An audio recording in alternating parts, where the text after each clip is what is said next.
स्वागत हो आगे सामने होते हैं चलेंगे। सबसे पहले सबसे बड़ी नाम को बताएंगे दोस्तों, बिहार की राजनीति में एक बार फिर से भूचाल आया है। पटना की बांकीपुर सीट से कुत्ता बिल्ली दोनों को उतारकर चुनाव जीतने का दावा करने वाले बीजेपी के सांसद के मुंह पर ताला लग चुका है दोस्तों। और बीजेपी के बड़े बड़े स्टार प्रचारक सारे के सारे औंधे मुंह गिरते हुए नजर आए। बताएंगे कैसे एक जबरदस्त तरीके का चमत्कार करते हुए नजर आए बिहार के अंदर एक बड़े नेता दोस्तों, जिसके बाद कांग्रेस पार्टी के लोगों के मुंह भी खिल चुके हैं दोस्तों। खुशी छिपाए नहीं छिप रही है। बताएंगे डिटेल में पूरी अपडेट और एक करके चलेंगे। आज की सारी बड़ी खबर सारी बड़ी अपडेट आपको पहुंचाएंगे। लेकिन उससे पहले अगर आप भी मानते हैं कि अगले 2029 के बिहार के चुनाव में कांग्रेस पार्टी और प्रशांत किशोर की पार्टी जनसुराज को मिलकर चुनाव लड़ना चाहिए, तो इस वीडियो को लाइक करके लाल बटन दबाकर चैनल को सब्सक्राइब करके बेल आइकन दबाकर कमेंट बॉक्स में अपनी राय जरूर लिखा जाएगा दोस्तों। ज्यादा से ज्यादा वीडियो को शेयर कीजिएगा। चलते हैं सबसे पहले सबसे बड़ी ब्रेकिंग न्यूज अपडेट तब, जहां पर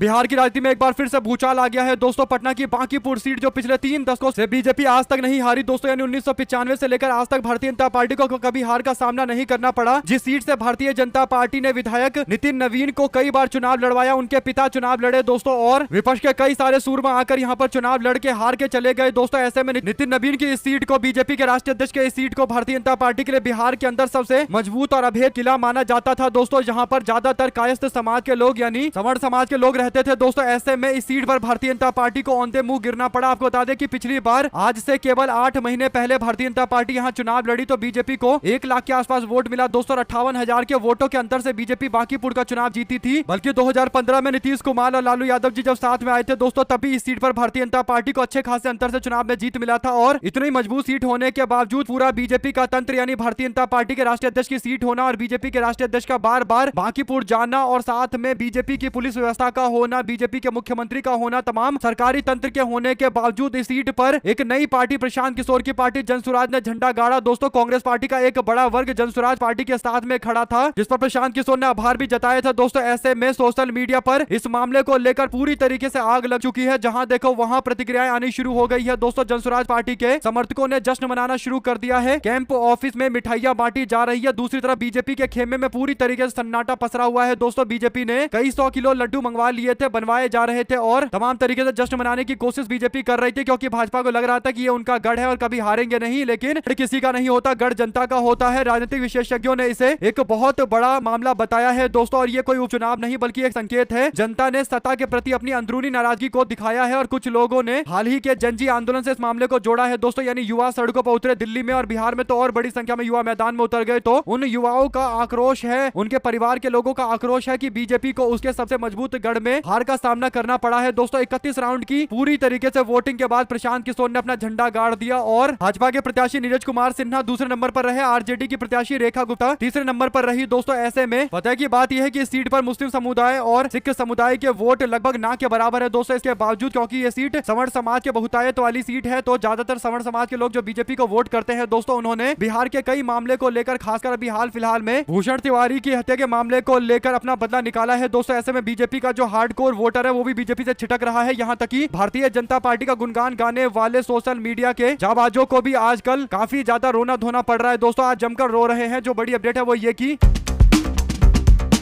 बीजेपी का समर्थक माने जाने वाला अभिषेक तिवारी शो कहता है कि जहां तक मुझे पता है कि 9 राउंड की गिनती के बाद 5400 वोटों से पीके आगे चल रहे हैं। बीजेपी के कोर वोटर टूटे बिना यह संभव नहीं है। मुस्लिम यादव ने दबाकर पीके को वोट दिया है, प्रशांत किशोर को वोट दिया है और पूर्णिया 2024 के लोकसभा चुनाव जैसा कुछ हो सकता है, जिसकी दबे जुबान बात चल रही थी और हिंट दिया जा रहा था। बीजेपी के कोर वोटर बोल रहे हैं कि बीजेपी को झटका जरूरी है, वो बीजेपी के भले के लिए ऐसा कर रहे हैं, ऐसा ये दावा कर रहे हैं दोस्तों। यानी अभी मानने को तैयार नहीं है कि बीजेपी को लेकर नाराजगी है, लेकिन इन लोगों को अब दुख बहुत हो रहा है कि भाजपा उस सीट पर हार गई जहां पर 30 साल से बीजेपी को हराने के बारे में कोई सोच भी नहीं पा रहा था। और बीजेपी के नेता रविशंकर प्रसाद बयान देते हुए यानी अहंकार में बयान देते हुए कह रहे थे कि हम लोग बांकीपुर सीट से किसी कुत्ते और बिल्ली को चुनाव लड़वा देंगे तो वो भी चुनाव जीत जाएगा। अब सोचिए, ना कुत्ता ना बिल्ली, बीजेपी ने तो प्रत्याशी उतारा था, वो भी चुनाव हार गया। और प्रशांत किशोर ने कहा था कि इनको हम बताकर भेजेंगे कि कुत्ता और बिल्ली को ये लोग बीजेपी के टिकट पर जिताने का दावा कर रहे हैं। यानी यहाँ की क्षेत्र की जनता को ये लोग अपने अधीन समझते हैं, अपना गुलाम समझते हैं। जनता इसका जवाब देगी और बांकीपुर की जनता ने बता दिया बीजेपी के पटना साहिब के सांसद रविशंकर प्रसाद को कि जनता किसी की गुलाम नहीं है दोस्तों। और रविशंकर प्रसाद ऐसे सांसद है जिनको पटना के बारे में पता भी नहीं है। वो पटना की एआई वीडियो शेयर करते हुए पटना का विकास बताते हैं। तो ऐसे सांसद का भी नंबर आने वाले दिनों के अंदर लगेगा अगले चुनाव में, इसमें कहीं कोई दो राय नहीं है। इसके बाद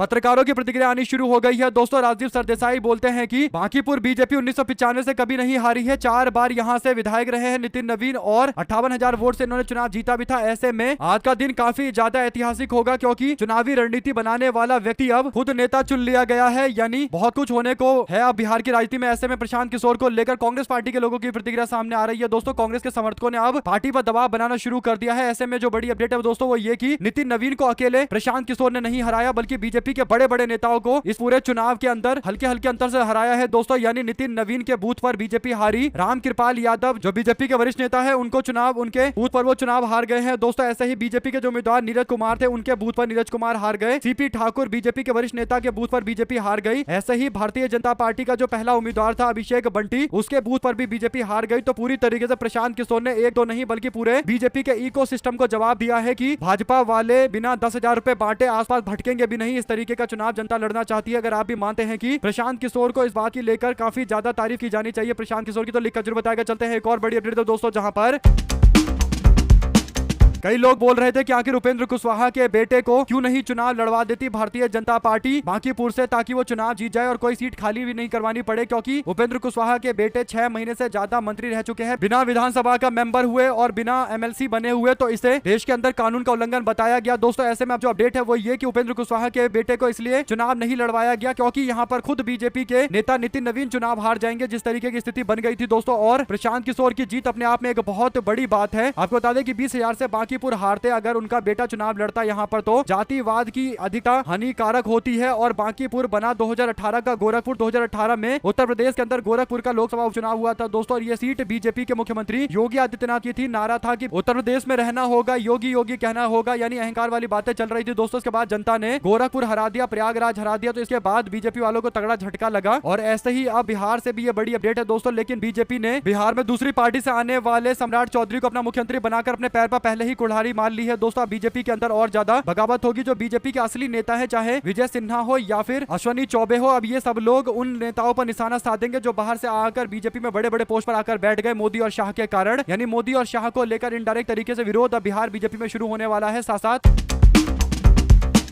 अजीत अंजुम ने भी प्रतिक्रिया दी दोस्तों। उन्होंने कहा कि बीजेपी के अध्यक्ष नितिन नवीन की सीट बांकीपुर प्रशांत किशोर की झोली में जाती दिखाई दे रही है। जिस सीट पर बीजेपी के नेता नितिन नवीन उनके पिता 30 साल तक जीते रहे, ये प्रशांत किशोर ने उस गढ़ को जीतकर एक बहुत बड़ा मैसेज पूरे देश भर के अंदर भेजा है। अगर जीत गए तो एक मजबूत आवाज विधानसभा जाने वाली है। ऐसे में लोगों ने बीजेपी के लड्डू बनाए जाने पर भी निशाना साधा दोस्तों। अरविंद कहते हैं कि टीवी चैनलों ने जैसे ही नतीजे दिखाने की तैयारी की, उस तरह से वे नतीजे नहीं दिखा पा रहे हैं। बीजेपी वालों ने ढेर सारे लड्डू बनवा कर रख लिए हैं, लेकिन कोई एक भी लड्डू उठाकर मुंह में डालने की स्थिति में नहीं है। किसी एक भी राउंड में बीजेपी आगे रहे तो क्या पता एक आध लड्डू उठाना जस्टिफाई कर दिया जाए, लेकिन ऐसा होता हुआ दिखाई नहीं दे रहा। बीजेपी वाले जो लड्डू बनाकर अपने दफ्तर में बैठे हुए थे कि सबको खिलाएंगे, मोदी मोदी के नारे लगाएंगे कि मोदी के ऊपर लोगों का विश्वास है, मोदी को युवाओं ने पसंद किया। और इस तरीके के जो पूरे बयान भाषण लिखे गए होंगे दोस्तों, ये सारे के सारे भाषण और बयान इनको फेंकना पड़ेगा। यानी मोदी मोदी का जाप जपने के लिए बांकीपुर के चुनाव का बीजेपी वाले कहीं ना कहीं प्रयास कर रहे थे कि इस्तेमाल करेंगे। लेकिन जब बीजेपी का राष्ट्रीय अध्यक्ष नितिन नवीन ही यहां से चुनाव हार गया दोस्तों, तब कहना ही क्या है। इस पूरे मामले पर अब आरजेडी के समर्थकों की ओर से भी निशाना साधा गया। ऋषि यादव नाम के प्रोफाइल से लिखा गया कि क्या बीजेपी ने नीतीश कुमार को हटाकर 7वीं फेल सम्राट चौधरी को सीएम बनाकर गलती की है, क्योंकि सीएम बनने के बाद बांकीपुर का पहला चुनाव हो रहा है और बीजेपी बुरी तरीके से हार रही है। क्या बीजेपी के कोर वोटर सम्राट चौधरी के शासन से खुश नहीं है? ये सारे सवाल के जवाब तलाशने होंगे। प्रशांत किशोर अब विधानसभा में सम्राट चौधरी की आंख में आंख डालकर बात करेंगे। ऐसे में दोस्तों अगर आप भी मानते हैं कि तेजस्वी यादव ने अगर जानबूझकर प्रचार नहीं किया ताकि यहां पर प्रशांत किशोर चुनाव जीत जाए, तो ये अपने आप में बहुत बड़ी स्ट्रेटजी का एक हिस्सा माना जाएगा। ऐसे में अगर आप भी मानते हैं कि अब टाइम आ चुका है जब इंडिया गठबंधन में प्रशांत किशोर की भी भूमिका होनी चाहिए और कांग्रेस पार्टी को उनके साथ तो आना ही चाहिए। आप लोग की जो भी राय है दोस्तों लिखकर जरूर बताएगा। ज्यादा से ज्यादा वीडियो को शेयर कीजिएगा। हमारे साथ लगातार जुड़े रहने के सभी दोस्तों, भाइयों, बहनों, मित्रों का बहुत बहुत धन्यवाद। आप लोग देख रहे थे आपका अपना चैनल जय हिंद जय भारत। बहुत बहुत धन्यवाद। जय हिंद।